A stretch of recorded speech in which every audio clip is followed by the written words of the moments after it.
News ચેનલમાં આપનું હાર્દિક સ્વાગત છે. હું પત્રકાર રાણાભાઈ પારેખ આવું છું આજના સમાચાર સંદેશ અમારો સમય તમારો જોતા રહો અમારી ચેનલ. એવા વિયોગ ગામે સત્કાર સમારંભમાં ઉપસ્થિત તમામ ગામના વડીલો, આપણા શાળાના આચાર્યશ્રી, હાઈસ્કૂલના આચાર્ય, શિક્ષક મિત્રો, શિક્ષિકા મિત્રો, બહેનો અને તમામ અહીં નાના ભૂલકાઓ તમામને મારા વંદન. આમ તો ખૂબ જ આનંદ થાય છે કે જ્યારે વાત ગામની આવે અને ગામને શોભાવાનું થાય ત્યારે સમગ્ર ગામ એકઠું થઈ એક હાથે તાળી ન પડે પણ બે હાથે તાળી પડે એ રીતે બે હાથ ભેળા કરી અને ખૂબ જ પ્રેમ આપ્યો છે. એટલે તમામને હું વંદન કરું છું અને શિક્ષકોનો આભાર માનું કે વિદ્યાર્થીઓને એટલા એક્ટિવ કર્યા છે. જય બહુ બેસ્ટ બોલાવે છે એટલે સમગ્ર વિધાનસભાની અંદર જય ગુંજે એવી જય બોલાવો છો. એટલે શિક્ષક મિત્રોનો પણ ખૂબ ખૂબ આભાર કે તમે ખૂબ જ સારી ભણતર આપી રહ્યા છો, શિક્ષણ આપી રહ્યા છો. એટલે તમામનો આભાર માનીએ છીએ. આ ગામને ખૂબ જ આખા ગુજરાતની અંદર પણ આખા ભારતની અંદર વિયોગ ગામ ગુંજતું કર્યું હોય એનો પુણ્ય ભાગ બન્યા હોય એમને તમામને મારા વંદન છે કે આજે ભારતની અંદર વિયોગ ગામને ગુંજતું કર્યું છે. ગમે તે જાઓ, એક પેટા ચૂંટણી હતી. પેટા ચૂંટણીના કારણે અમે હમણાં જ કમલમ ખાતે ગાંધીનગર અમને બોલાવ્યા ત્યારે લગભગ વિધાનસભાની રેગ્યુલર ચૂંટણી હોય ત્યારે માત્ર 50 ધારાસભ્ય આપણને કદાચ આપણે ઓળખતા હોઈએ, પણ તમારા ગામે એટલું પુણ્ય, કારણ કે ગામમાં એક ગૌશાળાનું મોટું પુણ્ય ચાલી રહ્યું છે. એ પુણ્યના કારણે જ ગામનું વિકાસ માટે અને ગામને અવિરત ઓળખ માટે તમે બધાએ સાથ સહકાર આપી જેણે પુણ્ય આગળ હાથ લંબાવી અને આગળ કરી છે એને સદભાગ્ય હશે કે આજ ગૌરવ અનુભવાતું હશે કે આજ આ પુણ્યનો ભાગીદાર હું બન્યો છું. એટલે સમગ્ર 182 ધારાસભ્ય પણ આજ વિયોગના તમારા નાના દીકરાને તમે ઓળખ આપી 182 ધારાસભ્ય આજ આપણને ઓળખે છે. ગુજરાતમાં કોઈ એવો જિલ્લો નહીં હોય કે તમે ઓળખ નહીં આપી હોય. એટલે તમારા બધાનો હું ખૂબ ખૂબ આભાર માનું છું. સફળ પણ થયા એ આશીર્વાદ સમય આવે એટલે તમને કહીશ કે એના આશીર્વાદ આજ ભૂદેવે આપ્યા છે અને ભૂદેવ જ્યારે આશીર્વાદ આપતા હોય ત્યારે સફળ જ થતા હોય છે. મને વિશ્વાસ છે કે એ આશીર્વાદ પણ સફળ થશે.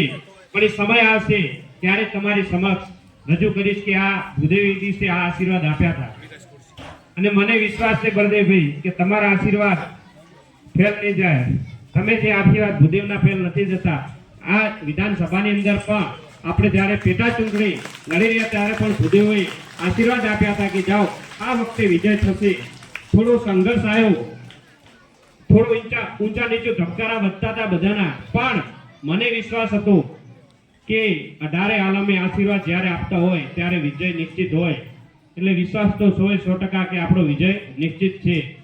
ભલે ચડાવ ઉતાર ચડાવ આવ્યા પણ જ્યારે આશીર્વાદ જનના આશીર્વાદ મળતા હોય, 18 આલમના આશીર્વાદ મળતા હોય, કોઈ વ્યક્તિ એમ નતું કહેતું કે આ વખતે આપણે નહીં જીતીએ. એના આશીર્વાદ થકી જ આપણી જીત મળી છે. અને આ જીત 18 આલમની જીત છે. આ જીતનો વિકાસ અવિરત વધતો રહેશે. જ્યાં મારી જરૂર પડે ત્યાં મને કહેજો. હું તમારા માટે તમારો દીકરો બની અને તમારો સેવક બનીને કામ કરવાનો છું. એટલે તમે બધા સાથ સહકાર આપજો. તમે જે રીતે આશીર્વાદ આપ્યા હતા એ જ રીતે આશીર્વાદ આપતા રહેજો કે ક્યાંય મુશ્કેલ ના પડે, ક્યાંય હવનમાં હાડકા ના પડે. એના માટે આપણે શંકર ભગવાનને પણ પ્રાર્થના કરશું કે અમારા વિકાસમાં કોઈ અડચણરૂપ ના થાય.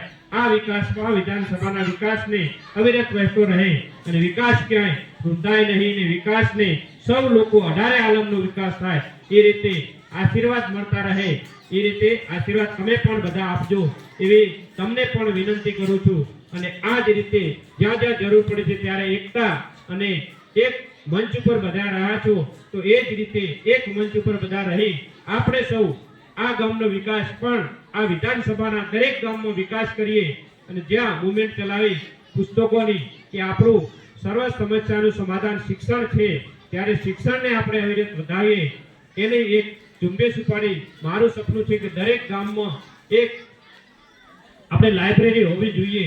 તો એવું પણ સપનું છે કે દરેક ગામમાં લાઇબ્રેરી બને. એના માટે પણ અમે ખૂબ જ સંઘર્ષ કરી, ખૂબ જ સાથ સહકાર તમામનું લઈ અને લાઇબ્રેરીનું પણ અમારે દરેક ગામમાં થાય એ રીતે પણ કામ કરીશું. કારણ કે શિક્ષણ થકી જ સર્વ સમસ્યાનું સમાધાન થાય છે. તો આ રીતે જે વાત ઉપાડી હતી એ વાતને અહીંના કર્મચારી અમારા જે નરસિંહભાઈ છે, નરસિંહભાઈને વાત કરી કે ભાઈ આપણે શિક્ષણ તરફી આગળ વધવું છે. તો નરસિંહભાઈને વાત કરી, નરસિંહભાઈ પણ ખૂબ ખુશ થયા કે એમાં અમે સહમત છીએ, આખું ગામ સહમત છીએ. તો એમણે પણ ચોપડાની વ્યવસ્થા કરી અને દીકરા દીકરીઓને ભણવા માટે એમણે ચોપડાનું ખૂબ આયોજન સરસ કર્યું છે. એમને પણ અભિનંદન આપું છું. આ જ રીતે દરેક ગામની અંદર જ્યારે સ્વાગતની વાત આવે ત્યારે ચોપડા થકી સ્વાગત થાય, બોલ પેન થકી સ્વાગત થાય તો ખૂબ આનંદ રહેશે. અને એ જ આ યુવાનને એ જ જરૂર છે, શિક્ષણની જરૂર છે. એમને શિક્ષણ મળી રહે એના માટે હર હંમેશા આપણે ચોપડા થકી જ આપણે સન્માન કરીએ તો દરેક શિક્ષકો ભાઈ બાળકોને પણ એમની જરૂરિયાતમંદ બાળકોને પણ આપણે ઉપયોગી થઈ શકીએ. એટલે સન્માન પણ થઈ જાય અને બાળકોને જે જરૂરિયાત છે જરૂરિયાત પણ પૂરી પડે.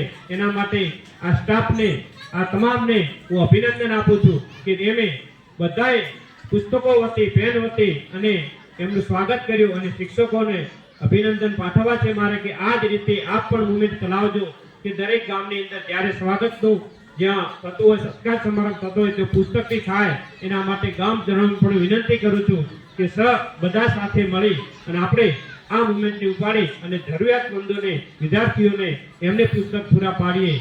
બસ એટલું જ કહેવું હતું. અને તમે બધાએ ખૂબ પ્રેમ આપ્યો છે અને આ જ રીતે પ્રેમ આપતા રહેશો એવી તમને બે હાથ જોડીને વિનંતી કરું છું. અને આપણે સૌ આવો સાથે મળી અને ગામનો વિકાસ કરીએ, આ વિસ્તારનો વિકાસ કરીએ. અને જે મોદી સાહેબનું સપનું છે કે 2047ની અંદર આપણે કોઈ વ્યક્તિ ગરીબ ના રહે, દરેક ઘર સુખી રહે અને સુખી સમૃદ્ધ થાય એના માટે પ્રયત્ન કરીએ. અને એ માટે આપણે સૌ સાથે મળી અને સહકારથી દરેકનું જનહિત વાંચીએ. એના માટે આપણે અવિરત વહેતા રહીએ અને પ્રયત્નો કરીએ અને એકબીજાને સાથ આપી અને એમને સમૃદ્ધ બનાવીએ. એ જ અસ્તુ. ભારત માતા કી જય.